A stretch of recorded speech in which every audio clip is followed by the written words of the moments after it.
മധ്യമേഖലാ വികസന മുന്നേറ്റ ജാഥ രണ്ടാം ദിവസത്തിലേക്ക് ജോസ് കെ മാണി ക്യാപ്റ്റനായ ജാഥ പത്തനംതിട്ട ജില്ലയിലെ പര്യടനം പൂർത്തിയാക്കി കോട്ടയം ജില്ലയിൽ ഇന്ന് പ്രവേശിക്കും. സുജു ടി ബാബു വിവരങ്ങളുമായി ചേരുന്നുണ്ട്. സുജു, അങ്ങനെ രണ്ടാം ദിവസമായ ഇന്ന് പത്തനംതിട്ട ജില്ലയിലെ പര്യടനം പൂർത്തിയാക്കി ജാഥ അങ്ങനെ കോട്ടയം ജില്ലയിലേക്ക് പ്രവേശിക്കും. ഏറ്റവും പ്രധാനപ്പെട്ട കാര്യം, എല്ലാ കേന്ദ്രങ്ങളിലും ആവേശോജ്വലമായ സ്വീകരണമാണ് ജാഥയ്ക്ക് ലഭിക്കുന്നത്. തീർച്ചയായിട്ടും ആര്യ, ആവേശജലമായ സ്വീകരണമാണ് ജാഥയുടെ പര്യടനത്തിനോടൊപ്പം ലഭിക്കുന്നത്. ഇപ്പോൾ ക്ഷണിക്കപ്പെട്ട അതിഥികളുമായിട്ടുള്ള സംവാദ പരിപാടി അല്പസമയത്തുള്ളിൽ തന്നെ ആരംഭിക്കും. അതിനുള്ള ജാഥ അംഗങ്ങളെല്ലാം സ്ഥിരംഗങ്ങളെല്ലാം തയ്യാറായിരിക്കുകയാണ്. ഇപ്പോൾ CPIM-ന്റെ കേന്ദ്ര കമ്മിറ്റി അംഗം KK ശൈലജ ടീച്ചറോട് ചേരുകയാണ്. ടീച്ചറെ, ജാഥ വളരെ ഭംഗിയായി മുന്നോട്ട് പോവുകയാണ്. വളരെ ഭംഗിയായിട്ട് വലിയ ജനപങ്കാളിത്തമാണുള്ളത്.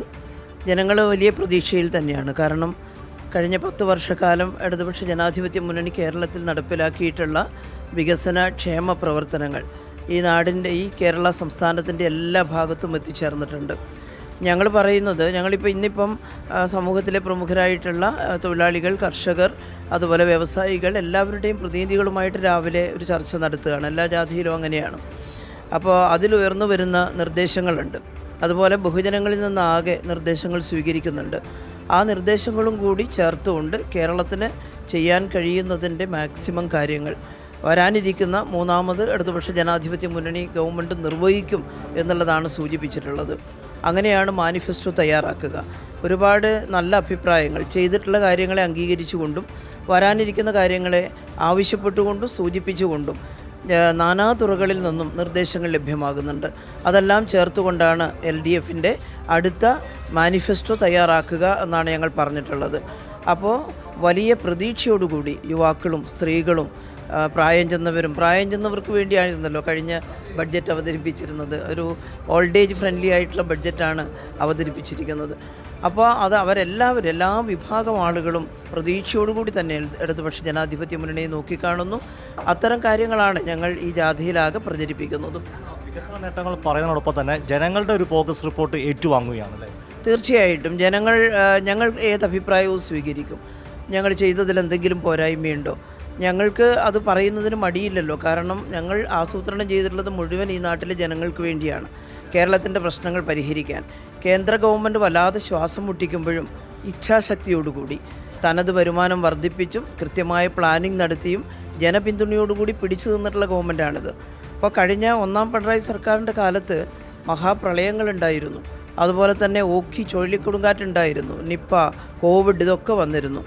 കേന്ദ്ര ഗവൺമെൻറ്റിൽ നിന്ന് ഇതൊക്കെ പരിഹരിക്കാൻ മുഴുവൻ സഹായവും കിട്ടേണ്ടതാണ്. അതാണ് ഒരു ഫെഡറൽ ഡെമോക്രസിയുടെ ഏറ്റവും പ്രധാനപ്പെട്ട ഉത്തരവാദിത്വം. സാധാരണ തരുന്ന പദ്ധതി വിഹിതവും ടാക്സ് ഷെയറും കൊണ്ട് ഈ ദുരന്തങ്ങളെ നേരിടാൻ ഒരു സംസ്ഥാനത്തിനും സാധിക്കില്ല.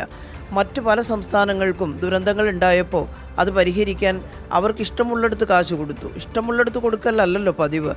ഞാൻ മേഘാലയ, മണിപ്പൂർ മേഖലയിൽ MLA-മാരുടെ ഒരു മീറ്റിങ്ങിൽ പങ്കെടുത്ത് പോയപ്പോൾ 20,000 കോടി കൊടുത്തിരിക്കുന്നു അവിടുത്തെ ഉരുൾപൊട്ടലും അതുപോലെ തന്നെ വെള്ളപ്പൊക്കമൊക്കെ നിയന്ത്രിക്കുന്നതിന് വേണ്ടി. എന്നാൽ കേരളത്തിൽ 10-60,000 കോടിയുടെ നാശനഷ്ടം ഉണ്ടായിട്ട് ഒന്നും തന്നില്ല. പക്ഷേ കേരളം വീണുപോയിട്ടില്ല. കേരളം പിടിച്ചു നിൽക്കുന്നത് ഇടതുപക്ഷ ജനാധിപത്യ മുന്നണിയുടെ കൃത്യമായ ആസൂത്രണത്തിലാണ്. അത് ഞങ്ങൾ ഇനിയും തുടരും. ജനങ്ങളിൽ ഞങ്ങൾക്ക് വിശ്വാസമുണ്ട്, ജനങ്ങൾക്ക് ഞങ്ങളെയും വിശ്വാസമുണ്ട് എന്നാണ് കരുതുന്നത്. ആര്യ, എന്തായാലും ജാഥ പുരോഗമിക്കുകയാണ്. നമുക്കിപ്പോൾ കാണാൻ സാധിക്കുന്നത്, ആളുകളെ കാണാൻ സാധിക്കുന്നത് സമൂഹത്തിൻ്റെ വിവിധ തുറയിലുള്ള ആളുകളാണ് ഇപ്പോൾ ഈ ജാഥയുമായി ബന്ധപ്പെട്ടുകൊണ്ട് ഇവിടെ എത്തിച്ചേർന്നിരിക്കുന്നത്. അവരുമായിട്ടുള്ള ഒരു സംവാദ പരിപാടി തന്നെ ഉണ്ട്. നമുക്ക് ദൃശ്യങ്ങൾ കാണാൻ സാധിക്കും. BRC-യുടെ ടീച്ചറാണ്, സംസ്ഥാനത്തെ മികച്ച അധ്യാപികയ്ക്കുള്ള അവാർഡോട് കിട്ടിയ ടീച്ചർ പ്രിയ P. നായർ അല്ലേ, ടീച്ചറാണ് ചെയ്യുന്നത്. ടീച്ചറെ, ഒരു സംവാദ പരിപാടിയാണ്, ഇതിൽ പങ്കെടുക്കുന്നത് എന്താണ് പറയുന്നത്? നല്ലൊരു പരിപാടിയാണ്. നമ്മൾക്ക് ജനങ്ങൾക്ക് നല്ലൊരു ഭരണമാണ് നമ്മുടെ LDF സർക്കാർ കാഴ്ചവെച്ചത്. അപ്പം അതിനെക്കുറിച്ച് ജനങ്ങളോട് നേരിട്ട് സംവദിക്കാനുള്ളൊരു വേദിയായിട്ടാണ്. പേരെന്താണ്? രമാദേവി. എന്ത് ചെയ്തു? ഞാൻ ജില്ലാ പഞ്ചായത്തിൻ്റെ ആസൂത്രണ സമിതി അംഗമാണ്, ഇടതുപക്ഷ പ്രവർത്തകയാണ്. ജെൻഡർ സ്റ്റഡീസാണ് വിഷയം. ഇത്തരമൊരു ജനറൽ സ്റ്റഡീസ് ചെയ്യുന്ന ഇത്രയും ഒരു സംവാദം നല്ലതാണോ? തീർച്ചയായിട്ടും വരാൻ പോകുന്ന LDF ഗവൺമെൻറ്റിൻ്റെ വികസനത്തിലെ പോളിസികൾ എന്തൊക്കെ ആയിരിക്കും എന്ന് സമൂഹത്തെ അറിയിക്കാൻ ഈ ഒരു പരിപാടി സഹായിക്കുമെന്ന് തന്നെയാണ് ഞാൻ വിചാരിക്കുന്നത്. തീർച്ചയായിട്ടും അങ്ങനെ ടീച്ചർ പറഞ്ഞു വെച്ചൊരു പ്രധാനപ്പെട്ട കാര്യമുണ്ട്. അതായത് നടപ്പാക്കിയ വികസന പ്രവർത്തനങ്ങൾ ജനങ്ങളിലേക്ക് എത്തിക്കുന്നു, പ്രധാനപ്പെട്ട കാര്യം. അതിനോടൊപ്പം തന്നെ ജനങ്ങളുടെ റിവ്യൂ, എന്തൊക്കെ ഇനി നടപ്പാക്കണം, എന്തൊക്കെയാണ് ആവശ്യം, അത് അടുത്ത പ്രകടന പത്രികയിൽ ഉൾപ്പെടുത്തുമെന്നാണ് ടീച്ചർ പറഞ്ഞത്. അത് LDF സർക്കാർ ഇനി തുടർഭരണം ഉണ്ടായാൽ അല്ലെങ്കിൽ ഈ വരുന്ന നിയമസഭാ തെരഞ്ഞെടുപ്പിലെ പ്രകടന പത്രികയിൽ അത്തരം കാര്യങ്ങൾ ഉൾപ്പെടുത്തുമെന്ന് കൃത്യമായി പറഞ്ഞു വെക്കുകയാണ്. ഇന്നിപ്പോൾ നടക്കുന്ന ഒരു സംവാദ സദസ്സ് അതിൻ്റെ കൂടി ഭാഗമാണ്. ആളുകൾ പേരെന്താണ്? ആശിഷ് ഇബ്രാഹിം. എന്ത് ചെയ്യുന്നു? ഞാൻ എഞ്ചിനീയറിംഗ് കഴിഞ്ഞു. ഇന്നൊരു സംവാദ സദസ്സാണ്. ഇതിൽ പങ്കെടുക്കുമ്പോൾ എങ്ങനെ പ്രൗഡുണ്ട്? സന്തോഷം. ഇവിടെ ആശയങ്ങളൊക്കെ പറഞ്ഞു വെക്കാൻ. നമ്മൾ ദീപ്തി സ്പെഷ്യൽ സ്കൂളിനെ പ്രതിനിധീകരിച്ചാണ് വന്നത്.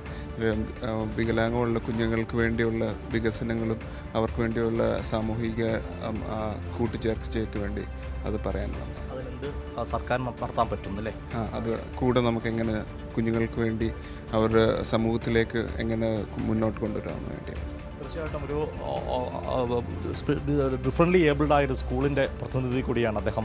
ആ ആശയങ്ങൾ എങ്ങനെ സർക്കാരുമായി പങ്കുവെക്കാൻ സാധിക്കും തുടങ്ങിയ കാര്യങ്ങളാണ് അദ്ദേഹം പങ്കുവെക്കുന്നത്. അങ്ങനെ ഒരു വികസന മുന്നേറ്റ ജാഥ ജനങ്ങളുടെ ആകെ പ്രതികരണം സ്വീകരിക്കുന്നു. അത് ഇവിടെ വെച്ച് മാത്രമല്ല, ഞാൻ മനസ്സിലാക്കുന്ന KK ശൈലജ ടീച്ചർ എനിക്ക് ഇന്ന് തൊഴിലുറപ്പ് തൊഴിലാളികളുടെ അടുക്കിലേക്ക് പോകുന്നുണ്ട്. അങ്ങനെ ഒരു വികസന മുന്നേറ്റ ജാഥ ഒരു നാടിൻ്റെ ജാഥയായി മാറുന്നു. അതിൻ്റെ പ്രതികരണങ്ങളൊക്കെയാണ് നമ്മളിപ്പോൾ കണ്ടത്. ആര്യ.